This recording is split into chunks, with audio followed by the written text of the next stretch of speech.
O senhor disse que não iria mentir. A testemunha respondeu: e eu não menti. O assistente de acusação continua: quem que mandou você mentir? Ele fala: eu não menti, ninguém me pediu para mentir, nunca. Então, um outro assistente de acusação, Dr. Vinícius, vem e diz: testemunhas foram ameaçadas, isto não aconteceu com o senhor? Ele diz: em momento algum. O senhor está na Universal ainda? Ele falou que sim. Mas por que o senhor pediu para sair de pastor para se tornar obreiro novamente?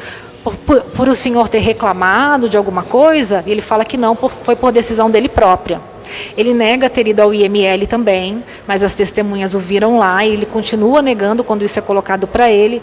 Aí o assistente de acusação diz: se vê que o senhor não teme a Deus, não se lembra de absolutamente nada, sequer assume conhecer os pastores em confronto com seu depoimento nos autos.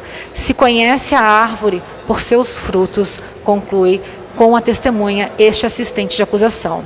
E a assistência de acusação pede para que a testemunha não seja liberada do fórum, porque pode incorrer em falso testemunho e poderia ter saído daqui ontem presa. Então vem um testemunho mais emocionante, que é o da Marion Terra, a mãe do Lucas, que é aquele, na minha opinião, que dá força ao inquérito, que mudou toda a história aqui.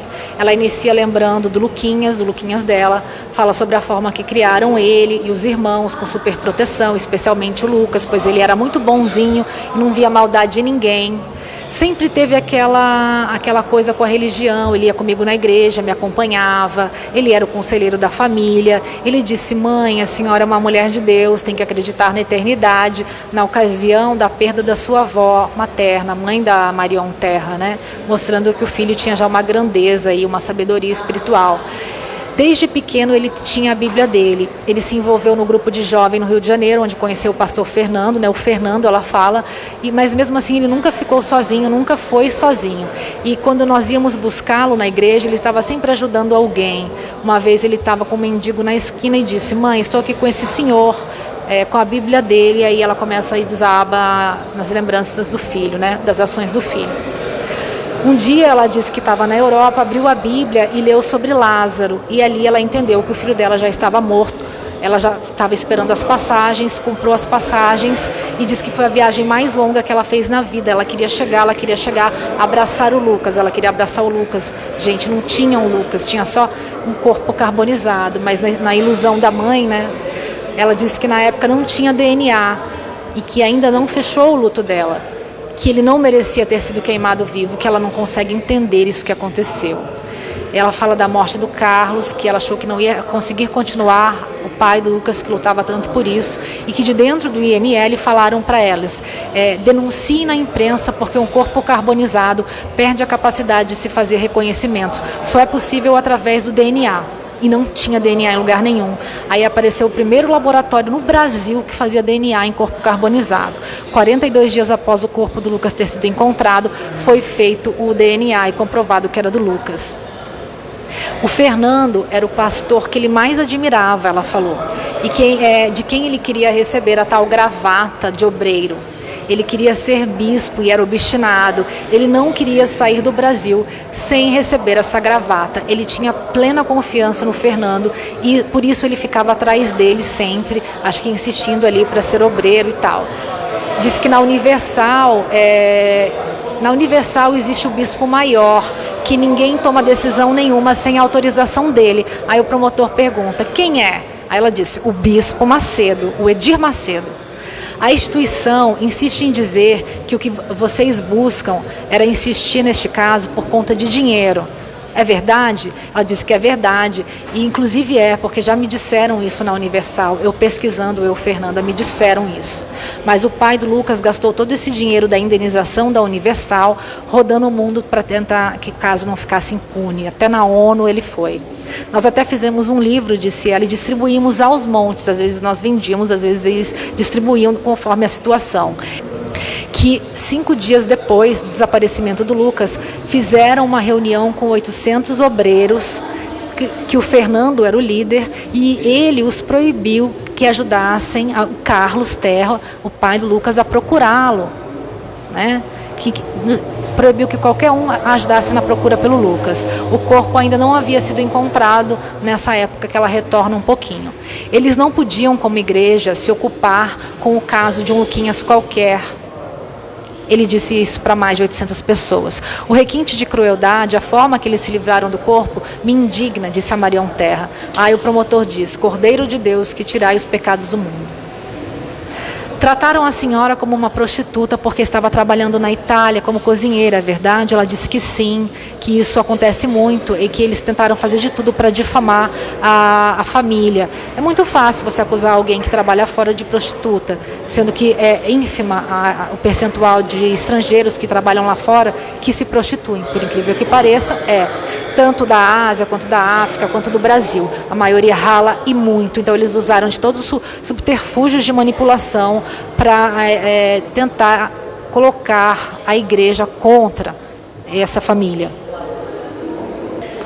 Coisa que eles só conseguiriam descredibilizando, a família. Todos esses anos, nós sempre colocamos a nossa esperança em Cristo, disse a Marion, porque Ele é o juiz dos juízes, e tenho certeza que Ele sempre será implacável, porque Ele é o único que tudo viu.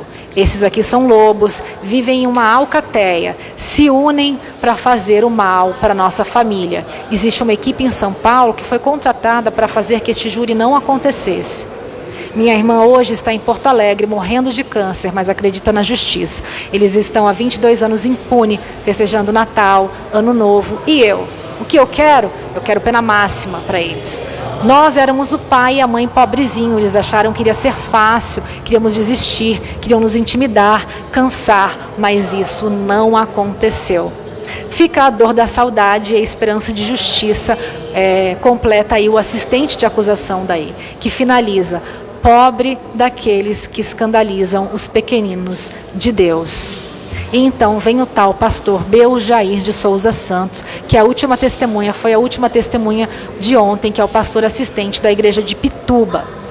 Ele disse que ficou 1 ano na igreja de Santa Cruz e que as igrejas todas prestavam contas todos os dias, depois do culto, da regional de Pituba e de Pituba na catedral e assim por diante. Isso era sagrado, não podia atrasar, não podia pular dia, nada. Ele disse que não conhecia o pastor Joel, que não conhecia muito bem o pastor Galiza, que não conhecia muito bem ninguém. Fiquei surpreso e chocado com o desaparecimento do Lucas. Fiz uma oração com os obreiros, mas nunca expulsei nenhum deles, como eles relataram. Diz que não conhecia, como eu falei, o assistente, o Galiza, que não conhecia muito bem o pastor Joel, que era o superior dele, com quem tinha reunião mensal na regional de Pituba, e mais, ele não conhecia o bispo Joel Miranda, mesmo tendo, sabe o que, minha gente? Morado com ele na mesma casa. Ele teve a capacidade de falar que não conhecia muito bem uma pessoa que ele morou na casa por um bom tempo. O senhor disse que incentivou os obreiros a procurarem Lucas, mas aqui em seu depoimento o senhor disse que não sabia de nada. O senhor disse assim: soldado morto a gente não volta para buscar, porque a guerra ficou para trás, um Luquinhas qualquer. O senhor falou isso aqui. Não procede, eu jamais diria uma coisa dessas, disse o pastor Beljair. Todos eles disseram essa frase, pelo jeito, na igreja, do Luquinhas qualquer. Então, essas testemunhas pastores são os que a Marion definiu perfeitamente, uma alcateia de lobos. Eles se rendem a seitas, a doutrinas, mas não conhecem a Deus, disse o assistente de acusação. E o promotor pergunta se é quesitado crime de falso testemunho para o pastor Beljair de Souza Santos, de 49 anos, que fica também retido aqui até o final da audiência. Ele disse que chegou à igreja como membro, participou do grupo de jovem e foi obreiro aos 14, 15 anos e aos 20 se tornou pastor auxiliar. Aí o promotor pergunta para ele: você seria punido se falasse contra a igreja? Não tem por que eu falar nada contra, ele disse. Não seria punido se fizesse isso? Não seria chamado a atenção? Seria chamado a atenção. Hoje você exerce outra função? Não. Tem outra renda? Tem outra profissão? Eu sou mecânico. Mas qual que é a sua atividade laborativa? Da onde vem a sua renda? Da atividade pastoral, da Universal. Beljair de Souza Santos pediu que fossem procurar por Lucas, depois mudou completamente de postura dias depois. E, gente, os testemunhos de hoje, dos bispos, vocês vão ver, são bem polêmicos. Depois tem as obreiras, a mulher do bispo Joel, que eu vou trazer depois na live em seguida a essa, um pouquinho mais tarde. Como eu disse, em dia de júri, não tem horário, não tem esquema, não tem cronograma. Quando está acontecendo